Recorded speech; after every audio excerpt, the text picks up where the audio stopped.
1, 2, 1, 2. Perfect. Thank you. This was a bit unplanned, and this followed some wine-infused conversation yesterday night. Yeah. So I put together a few things that hopefully is of great interest. I've been working on for quite a while in complex stuff. I used to be a biologist, oceanographer, specialized in fish migrations. Fish is really hard to study because you only can count like dead fish, so it's really hard to infer what's actually left in the sea.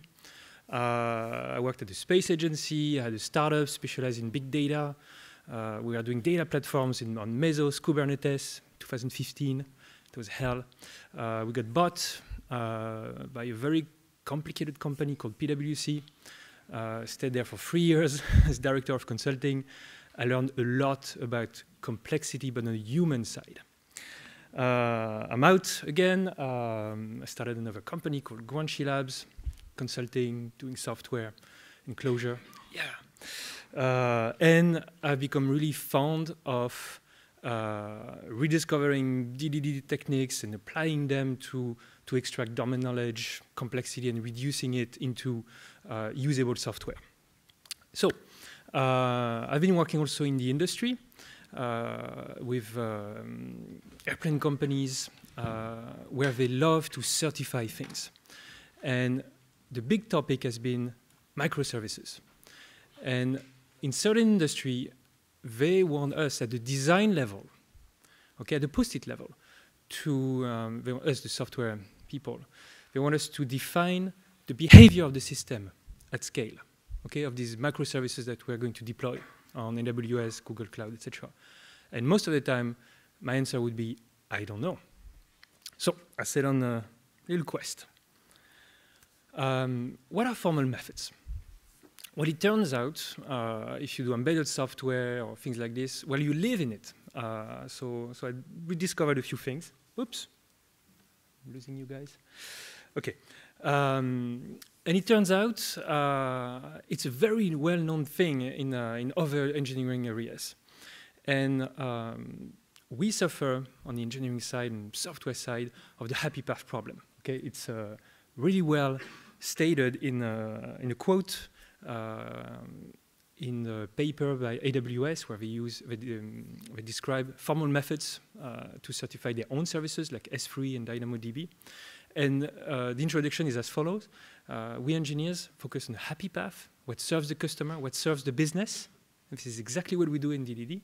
And most of the time, adding constraints, adding invariants comes after the fact. Okay, we list the failure modes, or we learn them in production, and we tackle them on after the fact. So it makes it really hard to certify the behavior of the system upfront. So, meet TLA+. Raise your hands. Who knows that? Awesome. Made by Leslie Lamport of LaTeX fame, sorry. LaTeX? Yeah. Who wrote his or her PhD thesis in LaTeX? Yeah, okay. Thanks to Mr. Lamport. So TLA+ here asks you to formalize and define the problems in very clear primitives. Okay, it's a programming language that will allow you to define failure scenarios and test it, etc., etc. So you define the problem. That's to the left. These are here a small toy problem with two trains. Go down on the internet, and then you state the invariants, things that should happen or should not happen. For example, the no collisions statement. Okay, looks easy enough. Two trains cannot be in the same location at the same time. Okay, and then there's other things that are of great interest, like liveness property. So for those of you who studied business processes and workflows, Petri nets, things like this, you should know what it is. You cannot end up in a stuck state. The thing has to be live. So you can also declare what are the liveness properties. It's really awesome. And it's been used in the wild. 2014, a very interesting paper by AWS stating how they actually used TLA+ to certify the behavior of a great number of their own systems to save massive amounts of money. If you catch the bugs up front, instead of having users in a very complicated situation tell you there's a bug or there's a problem, you save a lot of money. Okay, very interesting read. The idea is to see if TLA+ could be used for microservices. I could not really find many reference on that, except that ThoughtWorks, for example, in its radar said test or adapt, I don't remember. This could be a great thing to try to find the error mode of your microservices. Well, that's great. But TLA+ is not exactly the thing you would put in everyone's hands, okay? I looked at the syntax, tried to learn it, tried to do it on a few toy problems with experts. Kind of worked. And then in real life, on real stuff, couldn't really do it. First of all, because everything has to be a state machine. Yeah. We had exactly this conversation yesterday night. It's really hard to fit a state machine into everything on things that you know exactly because you've intimately learned its behavior, it's your day-to-day life. Yes, you can kind of apply it. The problem is TLA+ asks you to model the entire world as a state machine, as a composition of state machines, actually. So it's hard. Maybe if you're a physicist, it's easy. As a biologist, I find it really hard. So you need to know really well your domain. And you need to translate it into that weird syntax. Okay, I have a problem with syntax, apparently. I code in Lisp, by the way. So let's step back and look at what we're doing with DDD. And actually, the methods themselves are codified. Okay, it looks like a lot of post-its to a newcomer in a room where you did event storming or example mapping, but they're great at defining important things like boundaries for microservices. Problem is, the burden is still on us, software people, to derive from these intents, from these design phases, the behavior of the system at scale. Okay? Along the happy path, we have product owners. This is what I want to do. Or as a product owner, I'm satisfied with the workshop because we were able to say from A to Z what I wanted. And the burden is on us to actually think, either in the workshops or afterwards, about all the other problems. Okay? But that's what we paid for, I guess. Anyway, this has to end up somewhere in documentations, in schema registries, in deployments, etc. Actually very formal recipients. So we are in the middle. Okay? So we've been working on little experiments, but we're not alone, of course, starting from the Blue Book and the event storming ontologies, which are actually quite powerful. And if you look at them, they look like almost like little state machines, you know, things and arrows. That's an ontology. It defines how things are linked together. Here we have the post-its, okay? But not just that, we also have all the components of event source secure system, for example, entities, repositories, factories. And the relationship between them is really formal. Why is it formal? It's because we can turn them into code. Okay, and we have frameworks for that. We have patterns. Okay? So let's take this ontology, this little graph, okay, of things that can be linked together, which is a state machine, or a regular expression, you know, if you're into that sort of things, if you like Perl. And let's see if we can build a language out of these little post-its. So let's start with primitives.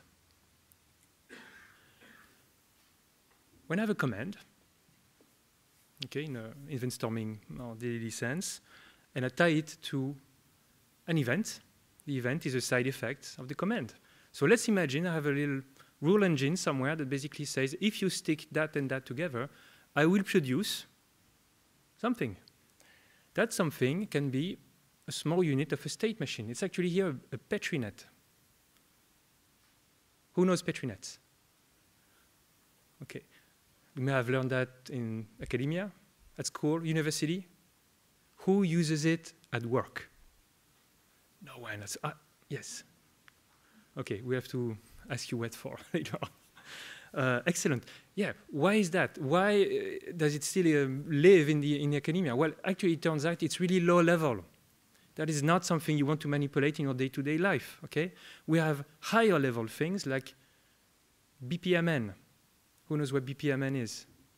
Okay, the notation to define business processes. It's much higher level, and it's a bit closer to the language you would use when you interview domain experts. Most, I think if not all, business process machines and engines actually turn a BPM into a Petri net for execution. Did you know that? I didn't. So anyway, this is a powerful, low-level representation. Okay, so that's our target. So a Petri net has a start. That's the big circle with the dark border. It has a token, which is a context or some initial conditions. Okay, it could be an event, could be anything, could be the start of time. It's data. And it has other places, the round things that can receive other tokens. The create command here, the create customer command is both a place and a transition. That is right now not enabled. It cannot fire. All its inputs are not satisfied. As soon as I have filled up the form of the command, it will become enabled, and it will fire and put a token in the outplace customer created, which is an event. Okay, that's how it works. There are things missing there. Let's go a bit further, another primitive. We talked about liveness, the liveness property. That means we have things that are connected. Okay, I'm really simplifying there, but we have of these subnets and parts of the event storming board, they have to be connected. If there are events that we emit, but that are not consumed on the other side, to link things together, you have a business process with holes. It is not live, okay? And it's really easy to compute that mathematical property. So let's add another small pattern. Let's copy and paste the event customer created and move it, stick it onto the next command. 1 minute. Let's go further. State, persistence. Otherwise, it's just an event streaming system, okay? You want to persist state from places to another to be able to define the boundary. So let's add a yellow sticky note, an entity, okay? And it becomes an input and also something that is consumed somewhere else, etc., etc., etc. And you can build the entire dictionary of event storming and translate it into these lower level patterns that compose really well, okay? That's the state of the experiment. I think I'm running out of time. If you're interested, would love to chat with you. That project is called Chime. If you're from the Basque Country, it's very easy. If you're from anywhere else, it's harder to pronounce. And basically, the idea is to have this small engine that works for you, that works with you, that challenges your assumption and builds and deploys the system in real time so that you know if the system you're designing makes sense during the workshop without having to go to your keyboard for coding. Here it is. Thank you.